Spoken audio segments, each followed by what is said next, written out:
And of course, the electrician's best friend is the zip tie, tie wrap, many ways to call it. It's simple when you want to keep cable neat, you want to keep anything suspended in place. This is tighten it up, take your angle cutter, and have a nice clean cut surrounding whatever you have just created support or to suspend.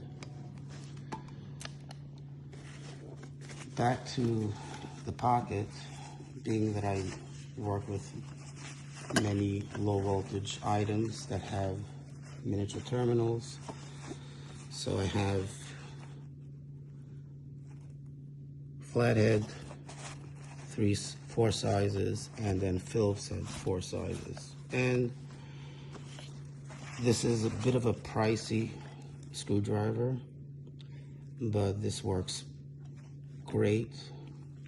It has a swivel top, so when you're screwing something small, you could hold the top and with your hands manipulate the screw. It has a good grip. It will not slip on the terminal. And this will give you professional work when you're dealing with small items. That's one set that I have. And notice I don't have, other than the screwdriver that has multi heads in it, I do not use any tools that have 50, 25 functions. It's a lot of items and none of them work right. I rather have individual tools for individual project. This is another set that I have, although you'll say this is,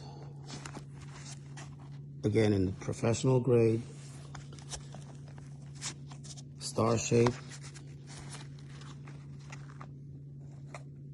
This will give you a Phillips head and a flathead. And this is Allen key, and this is security. So when you work with mag locks, high security locks, you need these to open or secure the terminals.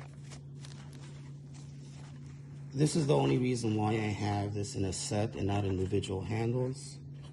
That's the fact that you use them in a very rare and specific time, and to have each one handled will just take up way too much space. So that's the only reason to have a set of something that is rarely used. Something that you use on a continuous base. You want to have a screwdriver that does one thing, turns a Phillips head screw. That's the size of the screw that it's turning. What else do we have here?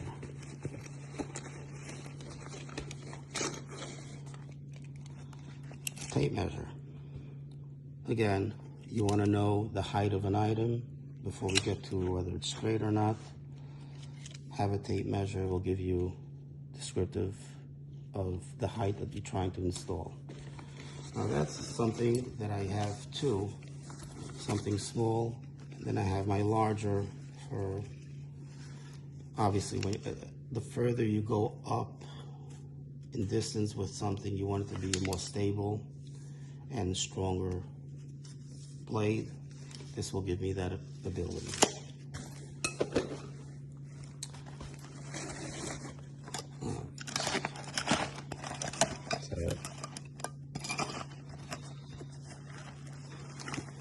On this side, I have my most common screws that I use. This is a little side pouch. Turn it back. Let's see. And again, as I am doing some work, I'll add or remove if I'm not using it, but I'll keep in here screws that I might need for the job. So over here is where I have specialty tools. I have, again, this is going to be, we're going to go through the course of